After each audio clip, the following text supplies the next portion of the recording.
অনন্ত অসীম প্রেমময় তুমি, বিচার দিনের স্বামী। যত গুণগান হে চিরমহান, তোমারই অন্তর্যামী। দুলোকে ভুলোকে সবারে ছাড়িয়া, তোমারই চরণে পড়ি লুটাইয়া। তোমারই সকাশে যাজি হে শকতি, তোমারই করুণা কামী। সরল সঠিক পুণ্য পন্থা মোদের দাও গো বলি। চালাও সে পথে যে পথে তোমার প্রিয়জন গেছে চলে। যে পথে তোমার চির অভিশাপ, যে পথে ভ্রান্তি চির পরিতাপ। হে মহাচালক, মোদের কখনো করোনা সে পথগামী। ওম ভূর্ভুবস্সঃ তৎসবিতুর্বরেণ্যং ভর্গো দেবস্য ধীমহি ধিयो यो न प्रचोदयात्। ओम सहनु भवतु सहनौ भुनक्तु सह वीर्यं कर्वावहै तेजस्विनावधीतमस्तु मा विद्विषावहै। ओम शांति शांति। একমাত্র স্রষ্টার কাছে মাথা ঝুঁকাতে হবে এবং স্রষ্টার কাছ থেকেই সাহায্য প্রার্থনা করতে হবে। সত্য ধর্ম অনন্য, যা শান্তি এনে দেয়, যা মহাজীবনের সূচনা করে। এই হচ্ছে জীবনের ভূমিকা।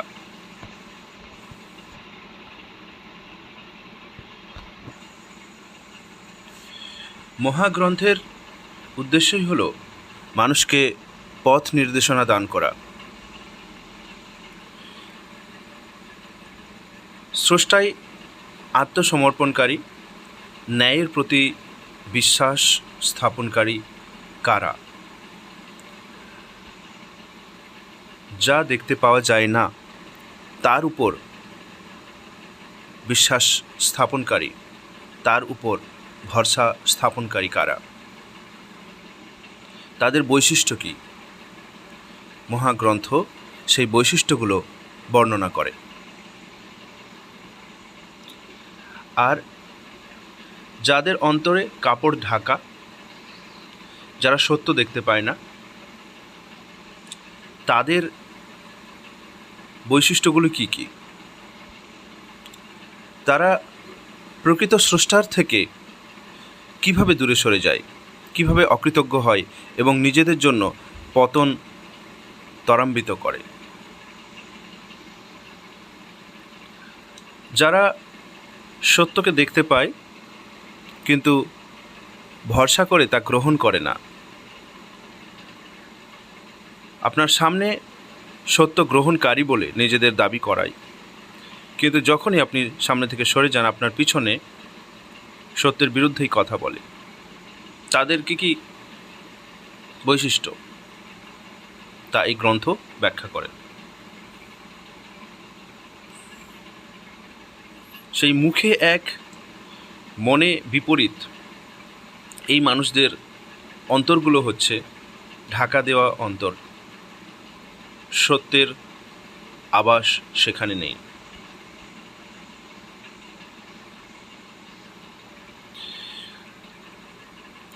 কাপড়ে ঢাকা যাদের হৃদয়, মানবতার পথে তারা বাধা সৃষ্টি করে।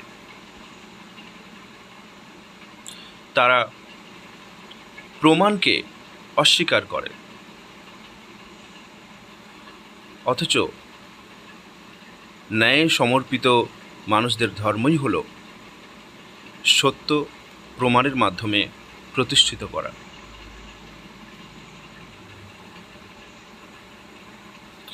এই মহাগ্রন্থে স্রষ্টার এবং সৃষ্টির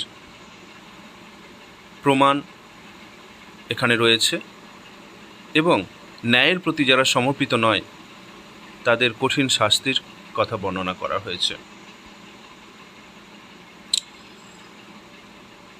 নিবেদিত মন, সত্যনিষ্ঠ মন, ন্যায়ের প্রতি বিশ্বাসী মন, তাদের জন্য কি পুরস্কার অপেক্ষা করছে তার সুসংবাদ দেওয়া রয়েছে। মহাগ্রন্থের প্রতিটি শব্দ, প্রতিটি বাণী মানবতার কল্যাণের জন্য। এই কথাকে যারা সত্য বলে গ্রহণ করে তাদের জন্য সুসংবাদ। স্রষ্টা এই যে মহাজগৎ সৃষ্টি করেছেন, এই বিশ্ব জগতের একমাত্র তাকেই স্রষ্টা হিসাবে গ্রহণ করতে হবে।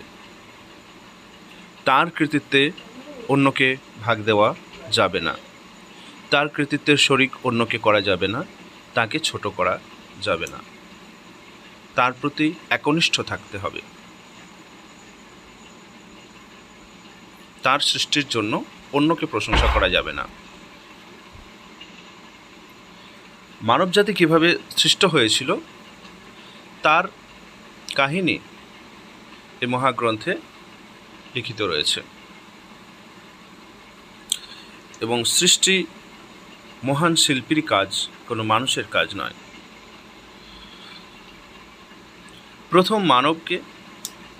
প্রথম মানবের সামনে সমস্ত স্বর্গদূতদের ঝুঁকতে বলা হয়েছিল, অবনত হতে বলা হয়েছিল, কিন্তু একজন সেখানে অহংকারবশত মাথা নত করেনি, তার প্রতি নিজেকে সমর্পিত করেনি, আনুগত্য প্রদর্শন করেনি। স্রষ্টা যে নির্দেশ দিয়েছিলেন অহংকারের বশে, স্বার্থের বশে তা পালন করতে, সে অপরাগ হয়েছিল এবং সেই জন্য স্রষ্টা থেকে চিরজীবনের জন্য সে দূরে চলে গিয়েছিল।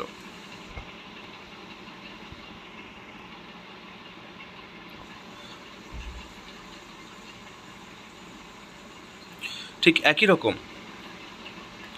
যুগে যুগে পৃথিবীতে এক এক মানুষ, দল, এক এক সম্প্রদায় আসে, যারা স্বার্থবশত, অহংকারবশত, নিজেদের স্বার্থের কারণে স্রষ্টার বাণীকে ভরসা করতে পারে না, গ্রহণ করতে পারে না, বিশ্বাস করতে পারে না, স্রষ্টার সঙ্গে করা চুক্তিকে তারা পালন করতে পারে না, বরং তার বিরুদ্ধে চলে যায়।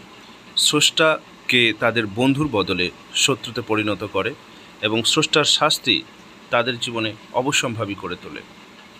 স্রষ্টার কাছ থেকে অসংখ্য উপহার লাভ করে, গ্রহণ করে, অথচ তাকে কৃতজ্ঞতা জানায় না, বরং সেই উপহার রাজির প্রতি তারা ভোগবিলাসে মত্ত হয় এবং নিজেদের পায়ে নিজেরাই কুড়ুল মারে। স্রষ্টা অসংখ্য উপহার দিয়েছেন সেই সম্প্রদায়ের জন্য, অথচ তারা স্রষ্টাকে ভুলে নিজেদের গড়া মূর্তি, নিজেদের গড়া পুতুলকেই স্রষ্টা বলে বানিয়ে তার পূজা অর্চনা শুরু করে এবং নিজেদেরকে ও নিজেদের সময়কার মানুষদেরকে প্রকৃত স্রষ্টা থেকে আড়াল করে, প্রকৃত স্রষ্টার পূজা, উপাসনা এবং আনুগত্য থেকে দূরে রাখে এবং নিজেদের ধ্বংস নিজেরাই ডেকে আনে। সেই সম্প্রদায় কারা? তাদের পরিচয় স্রষ্টা দান করছেন। যারা প্রকৃত স্রষ্টাকে জানতে পারেনি, যারা প্রকৃত স্রষ্টার গুরুত্বকে অনুধাবন করতে পারেনি, তাই তারা একটি ক্ষুদ্র মূর্তিতে নিজেদেরকে নিয়োজিত করেছিল, প্রকৃত স্রষ্টা থেকে নিজেদেরকে দূরে করে দিয়েছিল। তারা ছিল দুষ্ট, তারা ছিল ধৃষ্ট, তারা ছিল অজ্ঞান, তারা ছিল মূর্খ।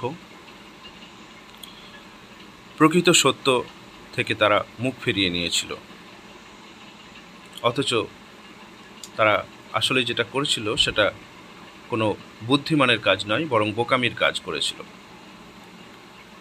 এবং অবাধ্যতা প্রকৃত সত্যের প্রতি, প্রকৃত ন্যায়ের প্রতি, তা তাদেরকে অপমানের মুখে ঠেলে দিয়েছিল। স্রষ্টার অনুগতদের মধ্যে যারা তাকে উপাসনা করে, তাকে মেনে চলে, তার বাণী গ্রহণ করে, ন্যায়ের পথে চলে, তাদেরকে স্রষ্টা জানাচ্ছেন যে পূর্ববর্তী জাতি যারা তাকে অমান্য করেছিল তাদের কি শাস্তি হয়েছিল, তাদের কি ভয়ঙ্কর পরিণাম হয়েছিল।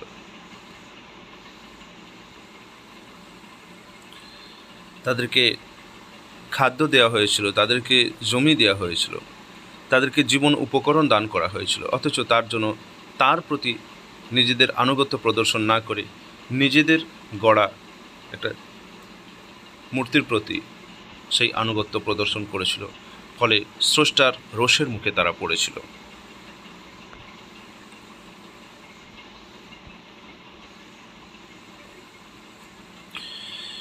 স্রষ্টার বিশাল বাগান, বিশাল সুন্দর মনোরম আবাসস্থল তাদের জন্য যারা তার প্রতি ভরসা রাখে, ন্যায়ের প্রতি ভরসা রাখে, মানবতার প্রতি ভরসা রাখে এবং নিজেদের চারপাশের কল্যাণ, স্বচ্ছতা এবং সৌন্দর্যের প্রতি যারা যত্ন নেয়, যারা এক থাকে,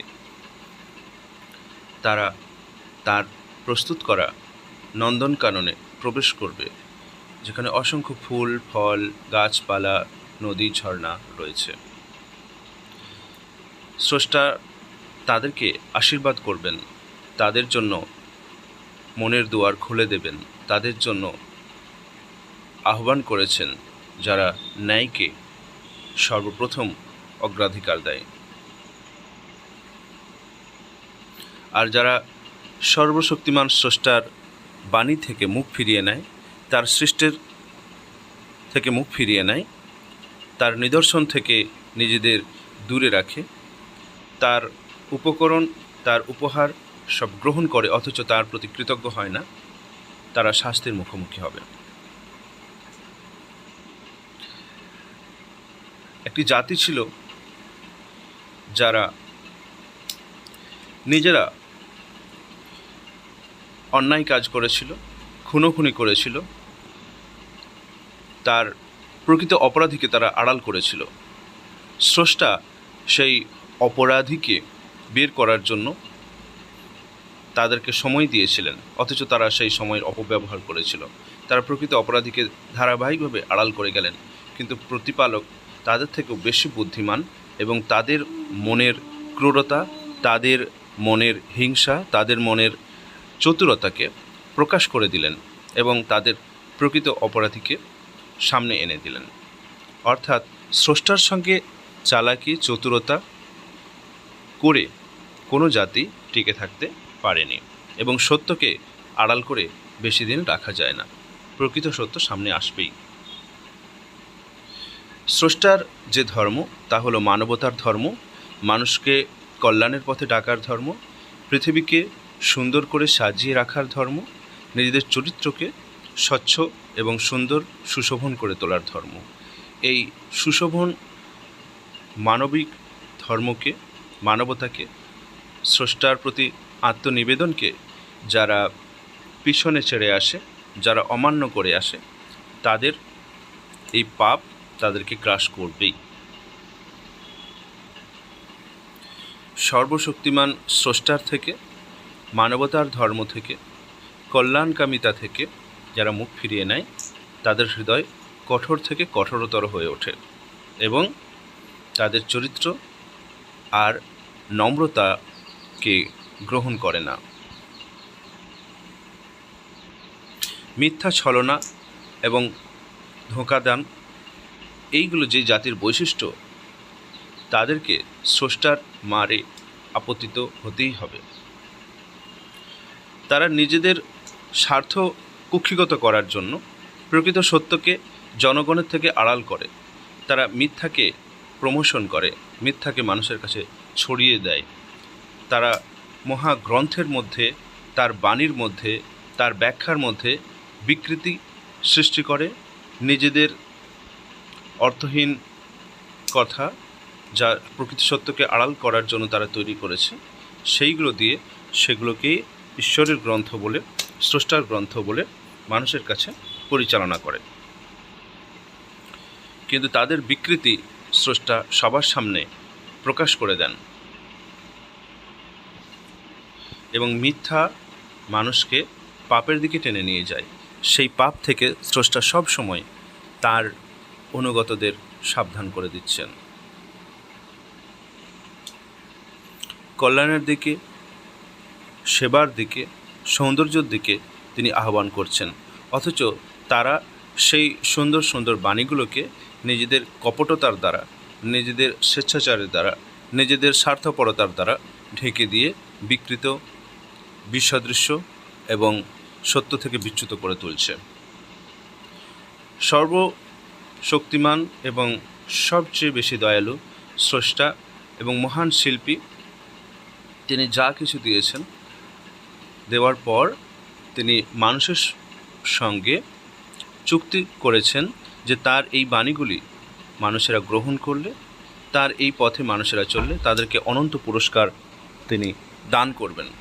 অথচ সেই চুক্তি যে জাতি ভঙ্গ করে চলে, মিথ্যা এবং কপটতা করে চলে, তাদের জন্য কি শাস্তির ব্যবস্থা তাও তিনি প্রকাশ করে দিয়েছেন। এবং এতে ঈশ্বরের প্রতি, স্রষ্টার প্রতি তারা ক্রোধ এবং ক্ষমাহীনতা দিকে তারা ঈশ্বরকে যেতে বাধ্য করছে।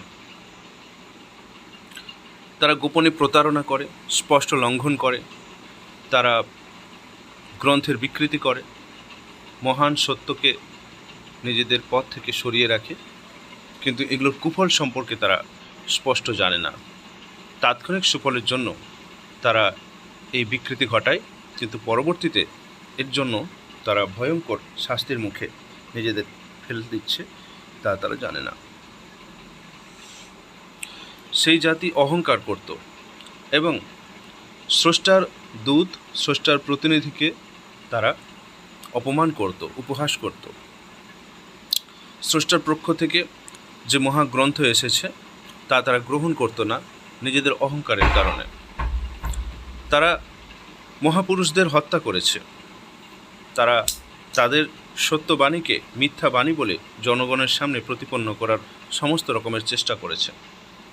তারা আসলে এগুলো করেছে তাদের পার্থিব জীবনকে অতিরিক্ত অগ্রাধিকার দেওয়ার জন্য। তারা পার্থিব জীবনকে অত্যন্ত ভালোবাসে এবং পার্থিব জীবনের যে স্বার্থ, সেই স্বার্থপরতায় তারা লীন হয়ে আছে। স্বার্থপরতায়, মিথ্যাচারে, কপটতায়, ভোগ দখলে তারা লিপ্ত এবং তারা ডুবে রয়েছে। অথচ যারা ভগবানে, স্রষ্টায়, মঙ্গলময় ঈশ্বরে, মহান শিল্পীর প্রতি যারা নিজেদের নিবেদন করেছে, তার কাছেই কেবলমাত্র তারা আনন্দ খুঁজে পায়। তাদের কাছে এই পৃথিবীর সুখ স্বাদ একটি জালের মতো, একটি ফাঁদের মতো, একটি কারাগারের মতো।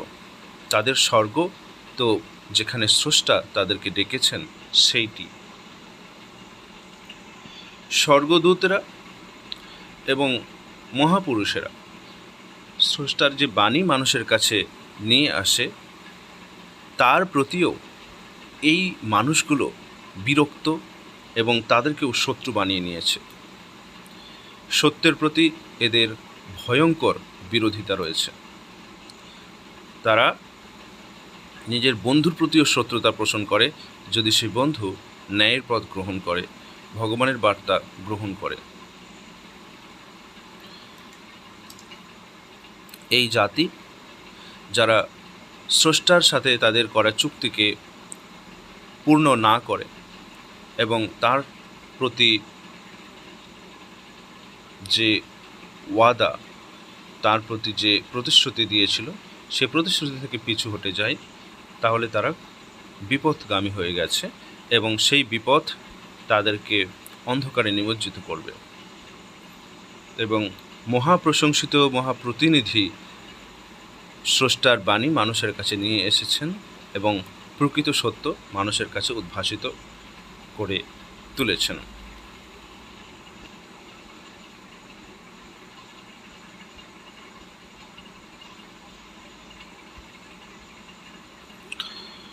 এক মহান পুরুষ ছিলেন, তিনি অভ্রান্ত ছিলেন। তিনি স্রষ্টার প্রতিনিধি হয়ে মানুষের কাছে ন্যায়ের বার্তা, সভ্যতার বার্তা দান করেছিলেন। অথচ সেই সময়ের মানুষরা তাকে সহজ মনে গ্রহণ করতে পারেনি, কারণ তাদের স্বার্থ তাতে ক্ষুণ্ণ হতো। নিবেদিত প্রাণ যে মানুষগুলি স্রষ্টার বাণীকে অন্তর দিয়ে গ্রহণ করেছে, ন্যায়ের বার্তাকে জীবনের ভূষণ করেছে, তারা অখণ্ড, তারা এক, অথচ একটি জাতি আছে যারা তাদের ধ্বংস করার চক্রান্তে লিপ্ত। স্রষ্টা তার নিবেদিত প্রাণ ভক্তদের কাছে এই কুটিল মানুষদের চক্রান্তকে প্রকাশ করে দিয়েছেন। এই কুটিল চক্রান্তকারী মানুষরা সত্যকে ঘৃণা করে, মন্দকে ভালোবাসে। এটা যাদের অন্তর কাপড়ে ঢাকা, যাদের অন্তর প্রকৃত সত্যকে দেখতে পায় না, স্বার্থের প্রলোভনে লুব্ধ, তাদের স্বভাব প্রকৃত মানুষদেরকে বিপদগামী করা, প্রকৃত মানুষদের থেকে দূরে সরে যাওয়া। মহাগ্রন্থ বলছে যে এই গ্রন্থেই কোনো বাণী মানুষের কল্যাণের জন্য আগমন করে এবং প্রয়োজন সেই একটি বাণী রহিত করে তার চেয়েও উন্নততর আরও কল্যাণকর কোনো বাণী ঈশ্বর নিজের সৃষ্টি, নিজের ইচ্ছে মতো আনয়ন করেন। এতে কারো আপত্তি থাকার কোনো কারণ নেই। তাঁর রাজ্য তিনি যেমন খুশি স্থাপিত করতে পারেন, যেমন খুশি সাজাতে পারেন এবং যেমন খুশিভাবে তিনি তাকে পুনর্মূল্যায়ন করতে পারেন। যারা গ্রন্থকে গ্রহণ করেছে, যাদের প্রতি তিনি গ্রন্থ অবতীর্ণ করেছেন, তারা সুন্দর আত্মায়, সুন্দর জগতে, সুন্দর মন নিয়ে স্রষ্টার উপাসনা করবে, এটিই কাঙ্ক্ষিত ছিল। অথচ তারা নিজেদের আত্মাকে বিকৃত করেছে, নিজেদের কাজগুলোকে কলুষিত করেছে, নিজেদের জগৎকে অসুন্দর করে তুলেছে। তাদের পরিণতি, তারা অবিশ্বাসী হওয়ার কারণে, তারা অসঙ্গত জীবনযাপন করার কারণে, তারা নিজেদেরকে সুন্দরের প্রতি নিবেদিত না করার কারণে তাদেরকে জ্বলন্ত অগ্নি গ্রাস করবে। তারা নিজেদের জীবনকে জ্বলন্ত আগুনের মতো নিষ্পেষিত করে তুলছে। তাদের জীবনে তারা দহন বয়ে আনছে। গ্রন্থ যারা লাভ করেছে অথচ মিথ্যা আকাঙ্ক্ষা, কুরিপুর দাসত্ব থেকে বেরিয়ে আসতে পারেনি, স্রষ্টায় ভরসা, ন্যায়ের প্রতি ভরসা এবং সৎ কর্মের প্রতি ভরসার মাধ্যমে তারা নন্দনকাননে প্রবেশ করা থেকে নিজেদেরকে কেন দূরে রাখছে?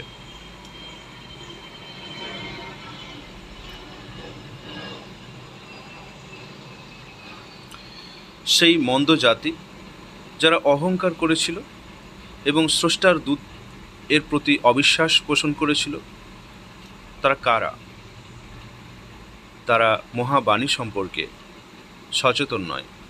স্রষ্টার সাথে তাদের করা প্রতিজ্ঞা সম্পর্কে তারা সচেতন নয়। তারা মিথ্যে কথা বলে, তারা সত্যকে আড়াল করে এবং তারা মহাপুরুষদেরকে হত্যা করে, মহান বাণীর বাহকদেরকে তারা দূরে ঠেলে দেয়।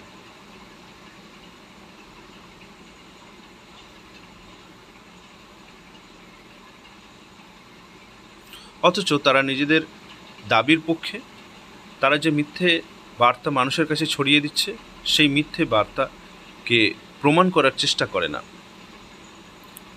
অথচ প্রমাণ ছাড়া কোনো দাবি গ্রহণ করা হবে না। স্রষ্টার উপাসনা যেখানে করা হয়, সেই জায়গা পবিত্র মন দিয়ে প্রস্তুত করতে হবে এবং সেই জায়গা নিরাপদ রাখতে হবে। প্রত্যেকটা মানুষের দায়িত্ব স্রষ্টার উপাসনার স্থলকে নিরাপদ রাখা, সুন্দর রাখা। সেখান থেকে কেউ ভয় ছড়াবে না এবং সেখান থেকে কেউ আক্রান্ত হবে না। স্রষ্টার বিরুদ্ধে কারা মিথ্যাচার করে? শিল্পীর মহান সৃষ্টির প্রশংসা তাকে দান না করে সেই প্রশংসা অন্য কার প্রতি আরোপিত করা হয়?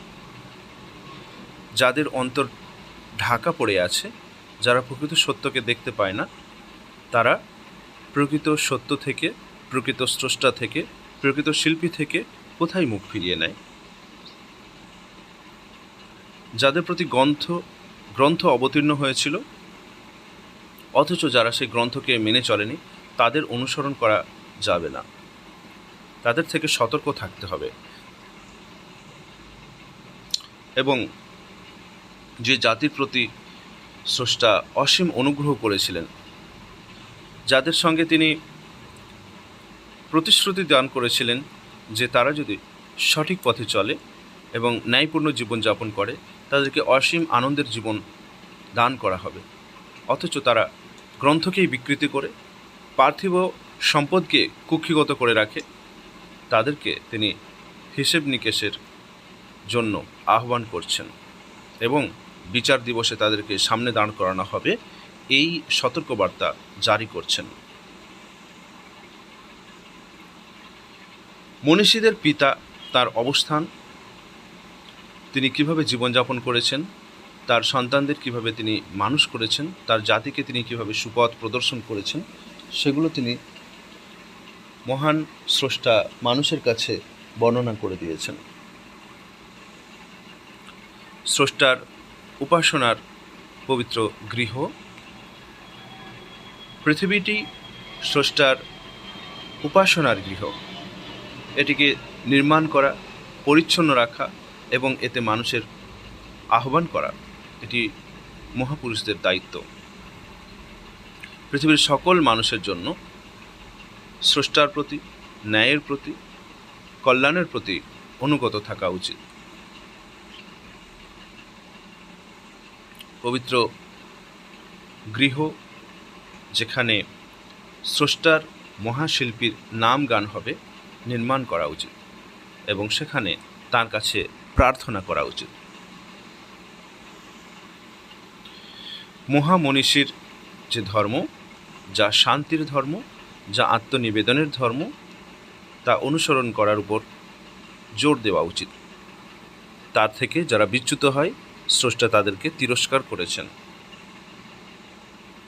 যাদের প্রতি গ্রন্থ অবতীর্ণ হয়েছিল, তারা সেই গ্রন্থকে বিকৃত করে নিজেদের স্বার্থের মতো সেখানে বাণীর হেরফের ঘটিয়েছে।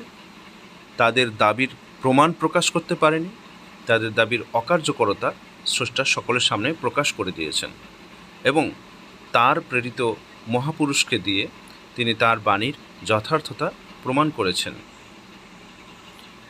স্রষ্টাই আত্মনিবেদন এবং একমাত্র তার কাছেই সাহায্য প্রার্থনা, এই হলো প্রকৃত ধর্ম, এই হলো প্রকৃত বাণী।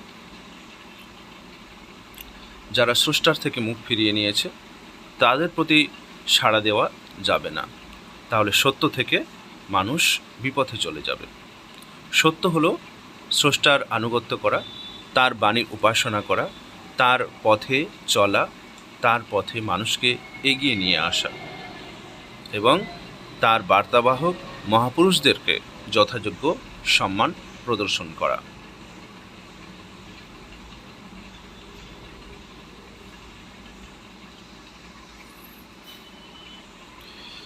যেদিকেই আপনি তাকান, স্রষ্টার অসীম করুণার প্রতিচ্ছবি আপনি দেখতে পাবেন। যেদিকেই মুখ ফেরানো হোক, স্রষ্টার অসীম শিল্প এবং মহান সৃজনশীলতার প্রতি আপনার মন ঝুঁকে যাবে। তাই যেদিকেই তাকান, সেদিকে তাকিয়েই আপনি স্রষ্টার প্রতি নিজেকে নিবেদিত করতে কখনোই ভুলবেন না।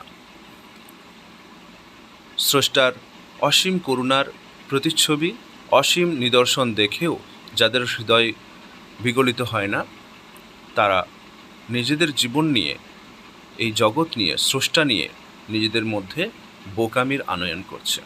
তাদের জ্ঞানের অভাব রয়েছে। এই পৃথিবী তার উপাসনার পবিত্র গৃহ। এই উপাসনার গুরুত্ব প্রতিটি মহাগ্রন্থে লিখিত রয়েছে।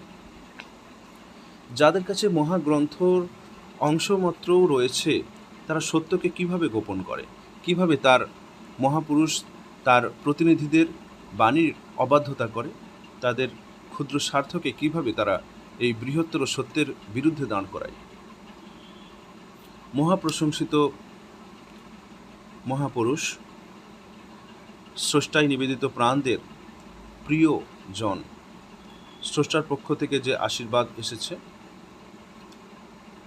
তার সাথে সাথে তিনি তাদের জন্য মহান পথের রেখা সমন্বিত বাণীর গ্রন্থ এনেছেন।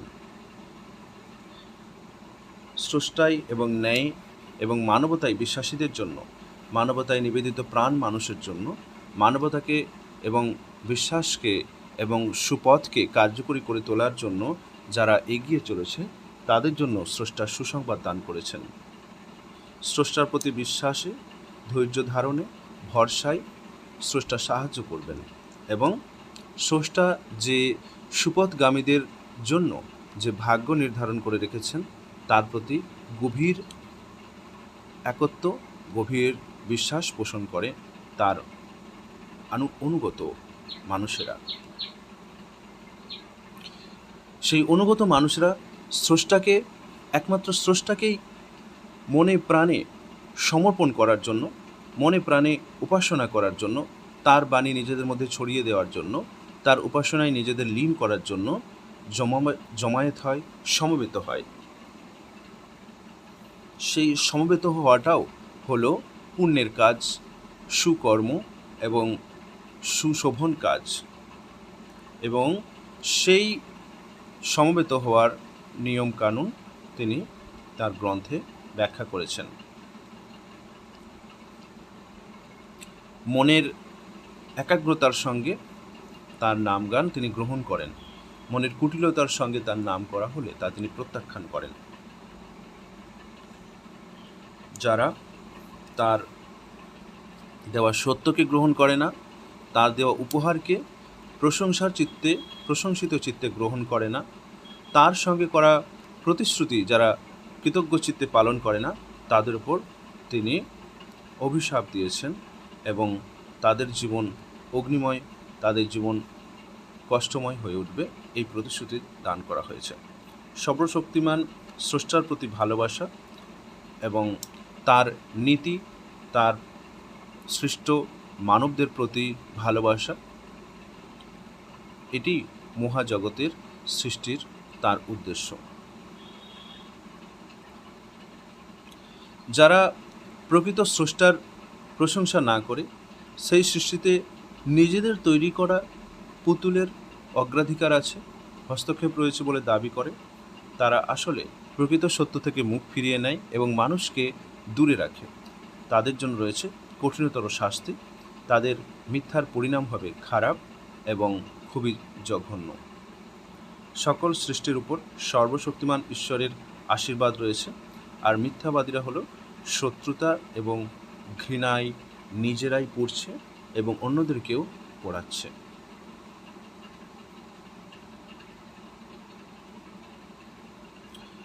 যারা মহান এক স্রষ্টার মহান সৃষ্টির প্রতি মুগ্ধ নয়নে তাকায় না, সেই সৃষ্টির প্রতি তার একত্ব স্বীকার করে না, বরং সেই সৃষ্টিতে নিজেদের তৈরি করা কিছু কদর্য পুতুলের হাত রয়েছে বলে দাবি করে, তারা প্রকৃত সত্য জানে না।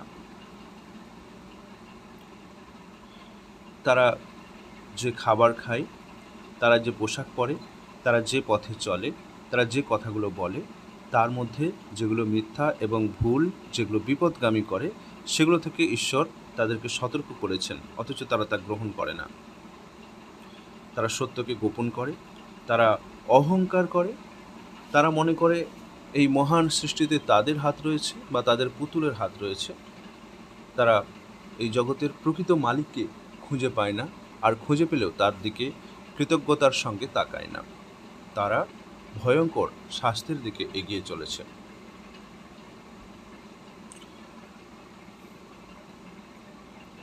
আর ঈশ্বরের প্রতি, স্রষ্টার প্রতি অনুগত হওয়ার অর্থ হলো নিজের মনকে, নিজের হৃদয়কে তার পথে সমর্পণ করা। ধার্মিকতা কোনো লোক দেখানো ছবি নয়, কোনো রূপ নয়, কোনো চিত্র নয়, হৃদয়ের অন্তরের আনুগত্যের বহিঃপ্রকাশ। কেউ কোনো পাপ করলে সেই পাপের শাস্তি একজনের সঙ্গে অন্যজনের শাস্তিতে কোনো পার্থক্য আনা যাবে না। একজনকে যে পাপের জন্য শাস্তি দেওয়া হবে, অন্যজনকে সেই শাস্তি থেকে মুক্তি দেওয়া যাবে না।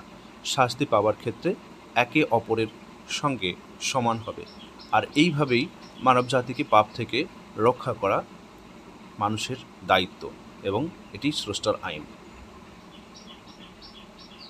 পাপীকে ছেড়ে দেওয়া যাবে না, বরং পাপ থেকে তাকে মুক্ত করতে হবে, সমাজকে পাপ থেকে মুক্ত করতে হবে, পাপীদের অন্তরে যেন ভীতির সঞ্চার হয় সেই ব্যবস্থা করতে হবে। কেউ যখন মারা যায়, তার উত্তরাধিকার যারা বেঁচে রয়েছে তাদের জন্য তার রেখে যাওয়া সম্পদ এবং জমি সুন্দরভাবে বন্টন করতে দিতে হবে। আর সেই সুন্দরভাবে বন্টনের অংশ পাওয়ার অধিকার তার নিকটতম জনেরা এবং তার আত্মীয়রা। আর সমগ্র সম্পদ আমরা নিজেরাই সব ভক্ষণ করে নিতে পারবো না। গরিব দুঃখীদেরকেও সম্পদের কিছু কিছু দান করতে হবে, এবং গরিব দুঃখীদের সঙ্গে নিজেদের সমত্ব সমমর্মিতা প্রদর্শনের জন্য এবং নিজেদের হৃদয়কে, শরীরকে, মনকে শুদ্ধ করার জন্য খাবার সামনে থাকলেও তা থেকে দূরে থেকে খিদের সময়ও খিদের কষ্ট অন্যদের সঙ্গে স্বীকার করার ক্ষেত্রে সমতা আনয়নের জন্য উপবাস করা উচিত। উপবাস দেহ মনকে শান্ত করে, সংযত করে, প্রতিবেশীর সঙ্গে সমত্ব আনয়ন করে, এবং যে খাবার বাঁচল সেই খাবার অন্যদের মধ্যে বিলিয়ে দিলে মানুষে মানুষে ভ্রাতৃত্বের ভাব গড়ে ওঠে।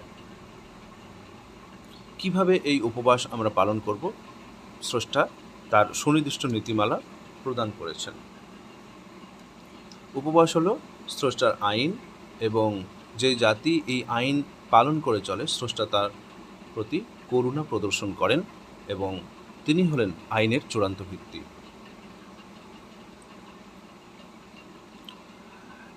একজন মানুষের সম্মান রক্ষা করা আরেকজন মানুষের দায়িত্ব। একজন মানুষের অর্থ, টাকা, পয়সা, জমি রক্ষা করাও অপরজন মানুষের দায়িত্ব, এবং তা আত্মসাৎ না করাও তার দায়িত্বের মধ্যে পড়ে। যে অন্যায় করে, কুটিলতা করে, চতুরতা করে অন্যের সম্পদ গ্রাস করে সে অভিশপ্ত ব্যক্তি, সে হলো নিকৃষ্ট ব্যক্তি। এবং স্রষ্টার উপাসনা করার জন্য কোন কোন সময়, যখনই জগৎ জোড়া, পৃথিবী জোড়া, মহাকাশ জোড়া কোনো অলৌকিক ঘটনা আমরা দেখব, তখন স্রষ্টার প্রতি নিজেদেরকে নিবেদিত করব, তার প্রশংসায়, তার প্রতি কৃতজ্ঞতায়, তার প্রতি নিবেদনে নিজেদেরকে বিলীন করে দেব।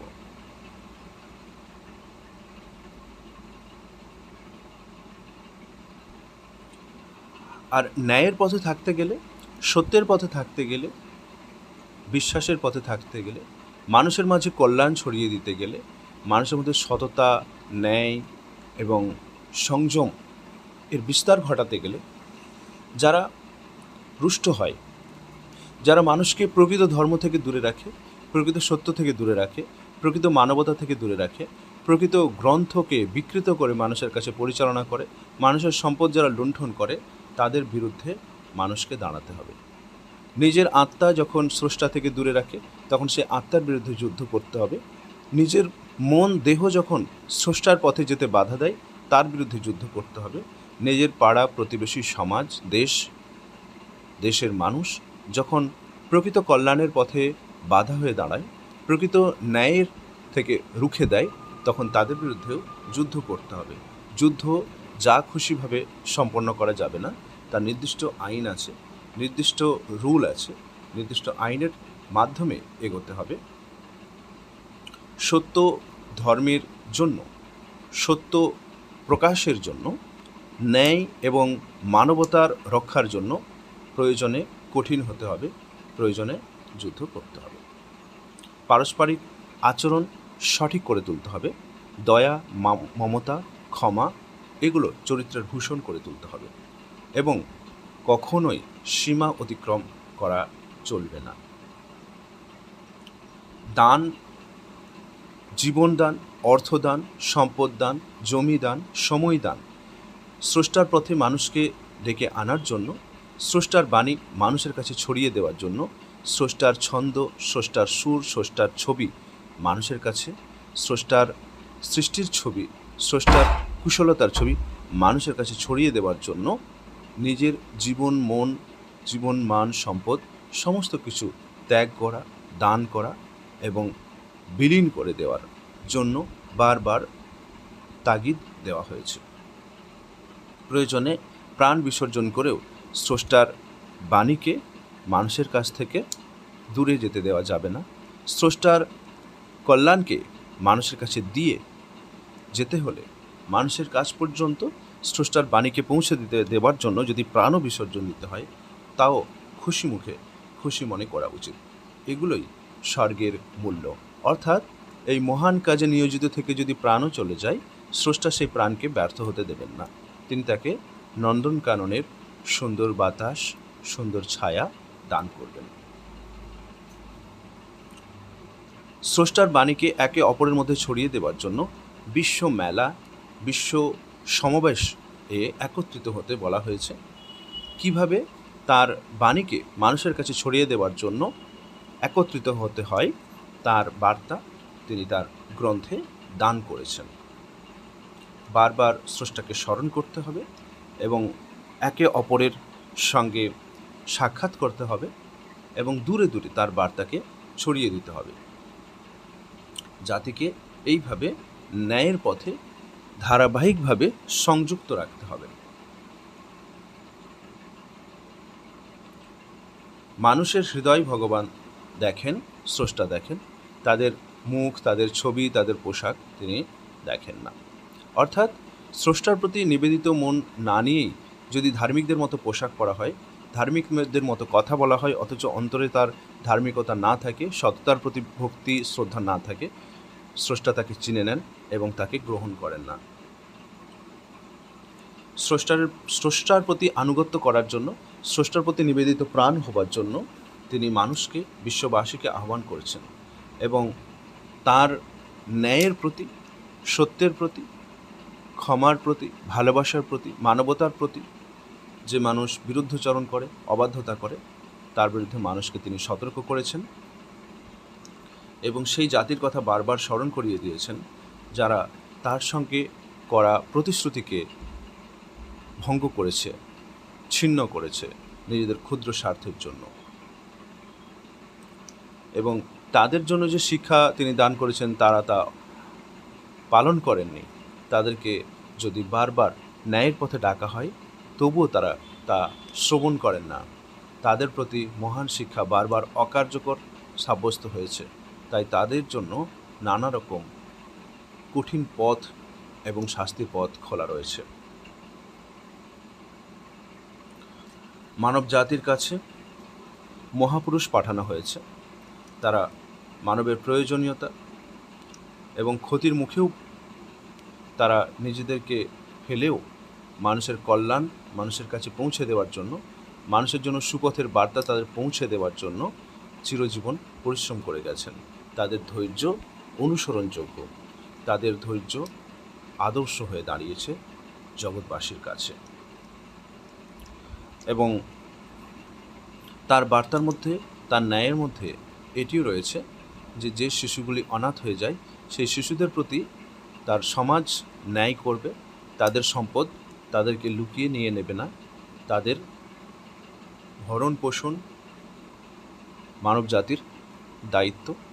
এবং মানুষকে তিনি নানান পরীক্ষার মধ্যে ফেলেন এবং বিজয়ী ঘোষণা করে তাকে পুরস্কারে বিভূষিত করেন।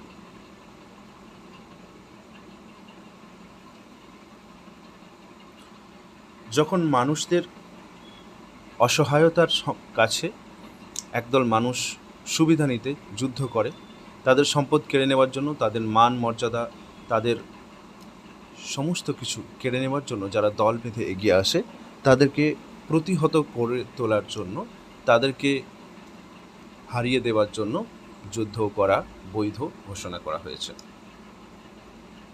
কিন্তু সীমালঙ্ঘনকে কখনোই বৈধ ঘোষণা করা হয়নি। মদ্যপান, নেশাশক্তি এবং জুয়া নিষিদ্ধ করা হয়েছে। এগুলো মানুষকে মন্দের দিকে ডেকে নিয়ে যায়, লোভের দিকে ডেকে নিয়ে যায়, নিজেদের এবং নিজেদের সমাজের ক্ষতির দিকে ডেকে নিয়ে যায়। মন্দকে মুছে ফেলা এবং ভালোর প্রতি অগ্রগামিতা, এটি স্রষ্টার আদেশ এবং ন্যায়েরও এটি বার্তা। স্রষ্টায় আত্মনিবেদিত সম্প্রদায়ের সংহতি, একত্ব এবং তাদের মনকে সুন্দর, সুকোমল, সুকুমার করে তোলার শিক্ষা স্রষ্টা দান করেছেন। শিক্ষার ভিতর থেকেই কল্যাণ এবং সংহতি এবং একতা তৈরি হয়, সমাজ তৈরি হয়। একে অপরের প্রতি দায়বদ্ধতা এবং স্রষ্টার প্রতি আনুগত্য, এগুলোই তার ভালো অনুসরণকারীর পরিচয়। এবং বৈবাহিক সম্পর্ক প্রস্তুতির জন্য একে অপরের শুধুমাত্র দৈহিক আকর্ষণই একমাত্র নয়, তাদের অন্তরে স্রষ্টার প্রতি ভক্তি থাকা, তার আদর্শের প্রতি, তার নিয়মের প্রতিও শ্রদ্ধা থাকা উচিত। বৈবাহিক জীবনেও ধারাবাহিকভাবে স্রষ্টার গুণগান যেন প্রতিফলিত হয়, স্রষ্টার বার্তা সেখানেও যেন গ্রহণযোগ্যতা পায়, সেই চেষ্টা করতে হবে। কিছু কিছু সময় নিজের স্ত্রী থেকেও দূরে থাকতে হবে, তার শারীরিক কুশল যাতে ক্ষুণ্ণ না হয় সেদিকেও লক্ষ্য রাখতে হবে। এই বিধান ধর্মগ্রন্থ, মহান গ্রন্থ দান করা হয়েছে। শপথ গ্রহণ করার সময় কিভাবে শপথ গ্রহণ করা হবে এবং কিভাবে তা রক্ষা করা হবে তার বিধান মহাগ্রন্থ দান করছে। এবং নিজের স্ত্রীর সাথে সুসম্পর্ক স্থাপন অগ্রাধিকারের যোগ্য। যদি তাদের মধ্যে কোনো বিবাদ বিসম্বাদ হয়, সেক্ষেত্রে কী সমাধান হবে তাও মহাগ্রন্থ সুনিপুণভাবে বর্ণনা করছে।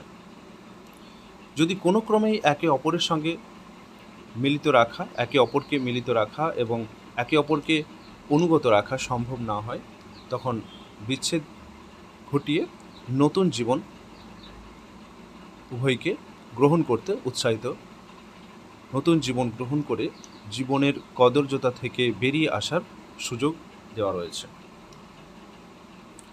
অর্থাৎ যে সম্পর্ক মধুর করে তোলা উচিত ছিল, তা একে অপরের আচরণের কারণে, বিশ্বাসের কারণে, মতভেদের কারণে যদি সংগঠিত করা না যায়, তাদের অধিকার রয়েছে সেখান থেকে পরস্পরের সম্মতিক্রমে বেরিয়ে নতুন জীবনের নতুন সঙ্গীকে গ্রহণ করে সুনিপুণ পথে, সৌহার্দ্যের পথে এগিয়ে যাওয়ার। এবং যে নারী বিচ্ছেদপ্রাপ্ত হয়েছে, তার সাথে সমাজ কি আচরণ করবে সেই বিষয় সম্পর্কেও মহাগ্রন্থ আদেশ দিয়েছে। কারণ স্রষ্টা জানেন যে স্রষ্টাতে বিশ্বাসী হৃদয়ই কেবলমাত্র ন্যায়ের পথে অগ্রসর হতে পারে এবং সংযত হতে পারে।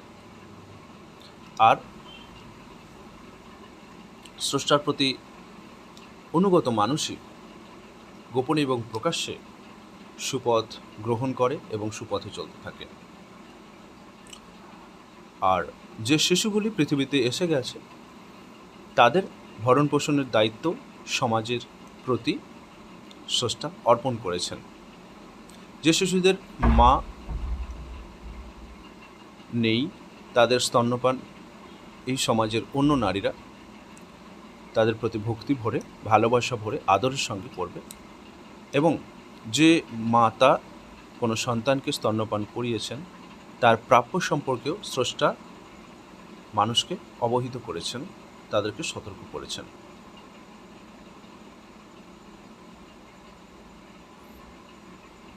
আর যে নারীদের স্বামী মারা গিয়েছে, তাদেরকে নতুন জীবনের জন্য এগিয়ে যেতে বাধা দেওয়া হয়নি, বরং উৎসাহিত করা হয়েছে।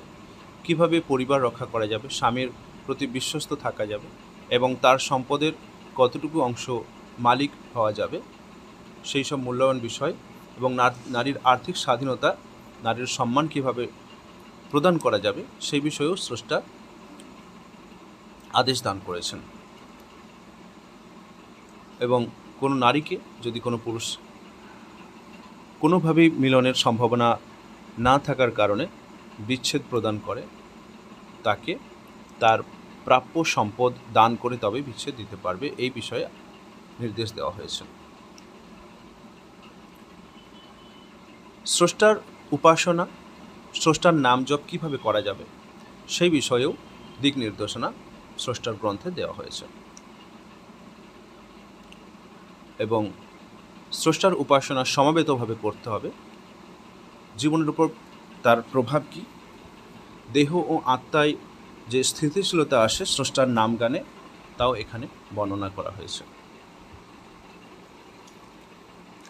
যে মানুষ নিজেদের ব্যক্তিগত জীবনে সমস্যার শিকার, বিচ্ছেদের শিকার, যে নারীরা পুরুষদের থেকে বিচ্ছিন্ন হবার মুখে বা যে পুরুষ নারী থেকে বিচ্ছিন্ন হবার মুখে, তাদের একে অপরের প্রতি দায়িত্ব, পরবর্তী জীবনে ক্ষতিপূরণ, এই সংক্রান্ত বিষয়ে স্রষ্টা সুনিপুণভাবে সুন্দরভাবে তার গ্রন্থে বর্ণনা করছেন।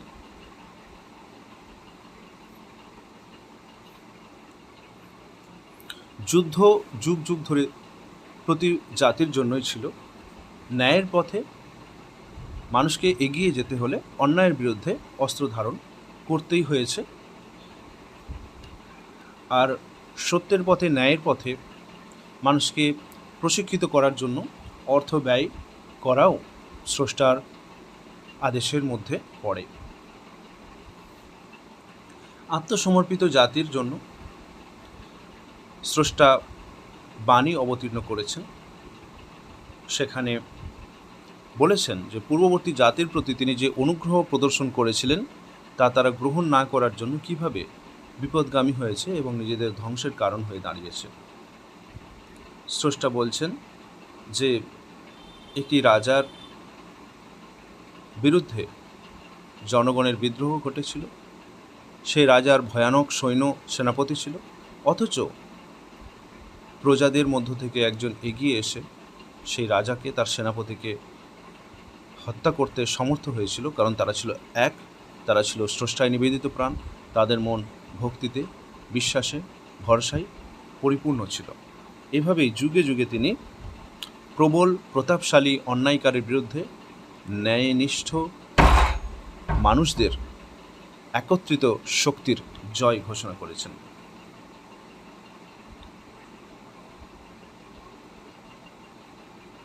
ধৈর্য বিজয়ের অন্যতম প্রধান কারণ, এটি এই গ্রন্থ ঘোষণা করছে।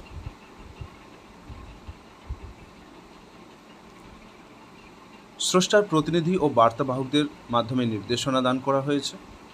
মানব আত্মার প্রকৃতির পার্থক্য, স্রষ্টার পথে ধনসম্পদ ব্যয় করার আহ্বান করা হয়েছে। স্রষ্টা যে এক, তিনি যে অশেষ ক্ষমতার অধিকারী, তিনি যে অসীম দয়ালু, এই বিষয়ে মানুষকে ভরসা দেওয়া হয়েছে। এবং যে মানুষ সর্বশক্তিমান স্রষ্টার প্রতি ভরসা রাখে, সেই মানুষের প্রতি তার অনুগ্রহের কথা বর্ণনা করা হয়েছে।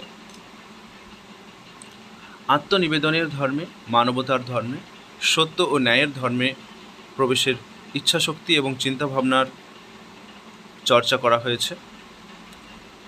স্রষ্টার ধর্মে, মানবতার ধর্মে, ন্যায়ের ধর্মে, আত্মনিবেদনের ধর্মে প্রবেশ নিজের ইচ্ছেই মানুষ করবে, তাদেরকে জোর করে সুন্দর ধর্মে নিয়ে আসা যাবে না।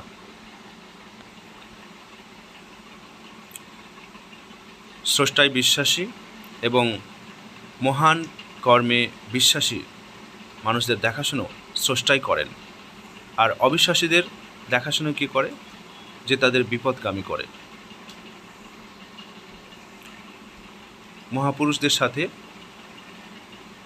মহাপুরুষের সাথে সেই সময়ের প্রতাপশালী রাজার বিতর্কের কথা এখানে বর্ণনা করা হয়েছে এবং সর্বশক্তিমান স্রষ্টার বিজয় বার্তা এখানে ঘোষণা করা হয়েছে।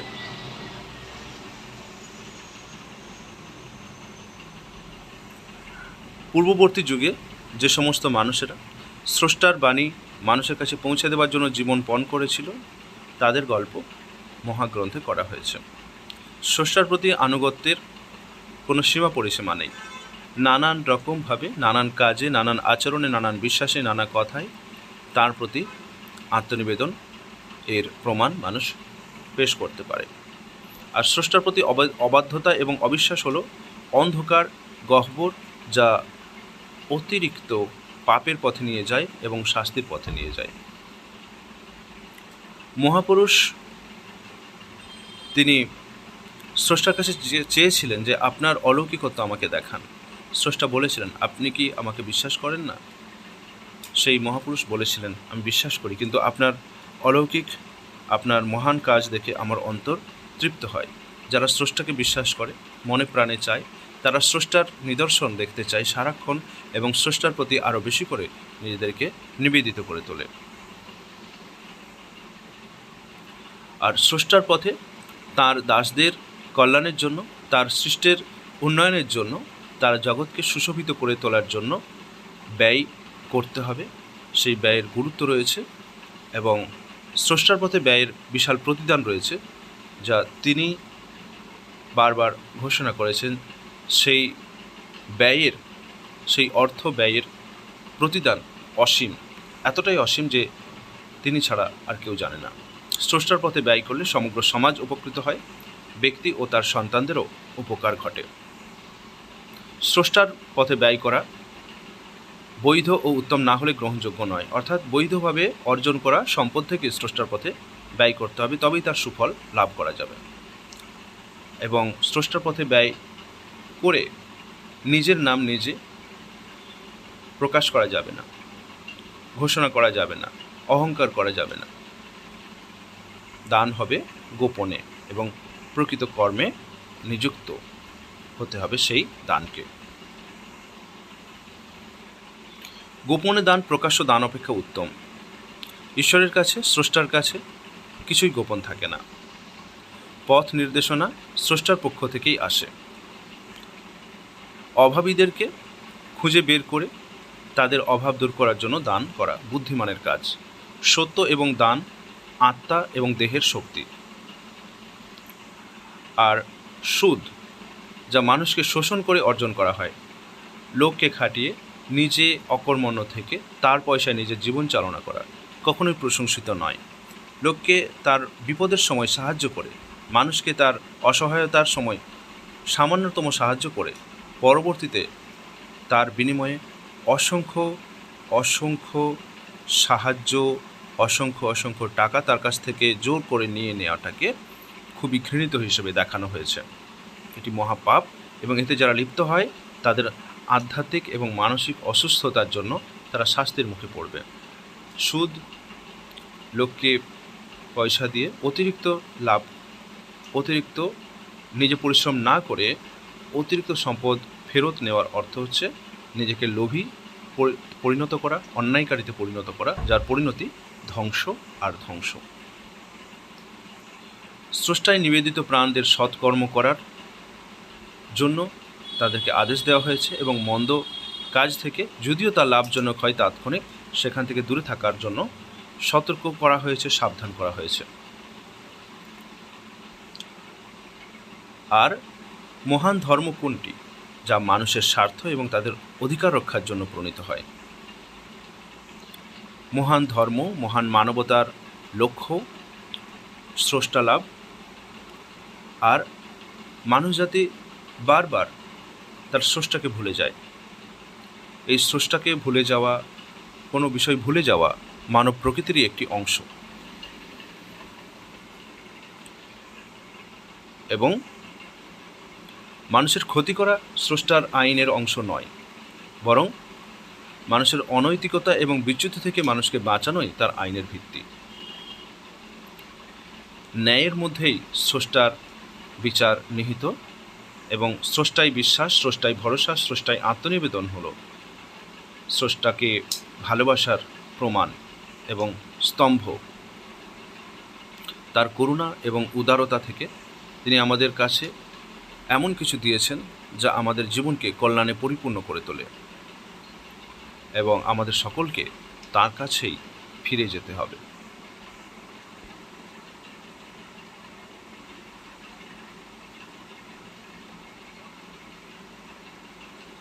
স্রষ্টা একটি মানব জাতির জন্য পথ নির্দেশক দিয়েছেন। তার পথ নির্দেশকের প্রতি শ্রদ্ধা করা আমাদের দায়িত্ব এবং প্রকৃত সম্মান স্রষ্টার ধর্ম, ন্যায়ের ধর্ম, মানবতার ধর্ম অনুসরণের মধ্যেই নিহিত রয়েছে। সুপথ প্রাপ্তি এবং হিসেব নিকেশের সুবিধা স্রষ্টার দয়া থেকেই আসে। স্রষ্টার দয়া এবং অনুগ্রহ ছাড়া কেউ তার কাছে জয়লাভ করতে, তার কাছে নিষ্কৃতি পেতে পারে না। এবং সৃষ্ট জীবন এবং পুনরুত্থান স্রষ্টার সাহায্য ছাড়া কেউ সফলভাবে সংগঠিত করতে পারে না। পৃথিবী এবং পৃথিবীর পরবর্তী জীবন এর প্রতি যারা অবিশ্বাস করে তাদের পরিণতি হবে ভয়াবহ। যাদের ভরসা নেই ন্যায়ের প্রতি, ন্যায়ের ফলের প্রতি, স্রষ্টার প্রতি, স্রষ্টার ভালোবাসার প্রতি, তারা যে পাপ করে চলেছে সেই পাপের জন্য তারা নিজেদের জন্য শাস্তি নির্ধারিত করে চলেছে। মানবের প্রকৃতি সম্পর্কে স্রষ্টা ভালোভাবেই জানেন এবং তার মহাগ্রন্থকে মানুষের কল্যাণের জন্য তিনি নিয়োজিত করেছেন এবং তিনি এই জীবনের পরের জীবন, যে বিচারের জীবন, যে সুফল এবং কুফল পাবার জীবন, আনন্দ এবং যারা সঠিক পথে চলে না তাদের জন্য বেদনার জীবন, তা তিনি বারবার ঘোষণা করেছেন। স্রষ্টায় যারা নিবেদিত প্রাণ, ন্যায়ের প্রতি, সত্যের প্রতি, সুন্দরের প্রতি যারা নিবেদিত প্রাণ, তাদের ধর্মই একমাত্র সত্য এবং সেই সত্য স্রষ্টার আইন দ্বারা পরিচালিত হয়।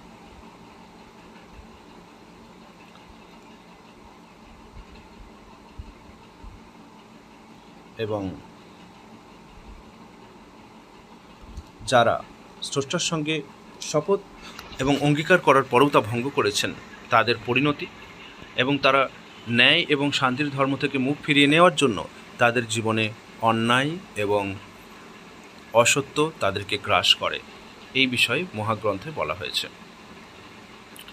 গ্রন্থধারীদের জীবন এবং স্রষ্টার শাসন থেকে তাদের মুখ ফিরিয়ে নেওয়ার কুফল তাদের জীবনে কিভাবে প্রতিফলিত হচ্ছে তা দর্শন করাই তার গ্রন্থ। তার রায়, তার আদেশ কেবলমাত্র ন্যায়ের প্রতি ভিত্তি করে।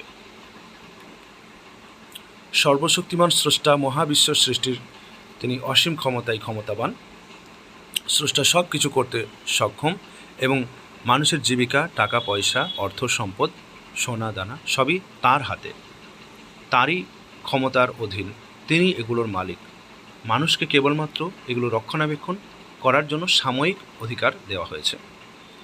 স্রষ্টায় নিবেদিত প্রাণ যারা, তাদের চরিত্রের বৈশিষ্ট্য, তাদের প্রকাশ্যে এবং গোপনে স্রষ্টার প্রতি যারা ভরসা করে না তাদের সঙ্গে হাত মেলাতে নিষেধ করা হয়েছে, কারণ তারা মানুষকে বিপদগামী করার চক্রান্তে সারাক্ষণ লিপ্ত। সেই চক্রান্তকারীদের সঙ্গে কখনোই হাত মেলানো যাবে না এবং হিসেব নিকেশের দিন সমস্ত কিছুই প্রকাশ হয়ে পড়বে।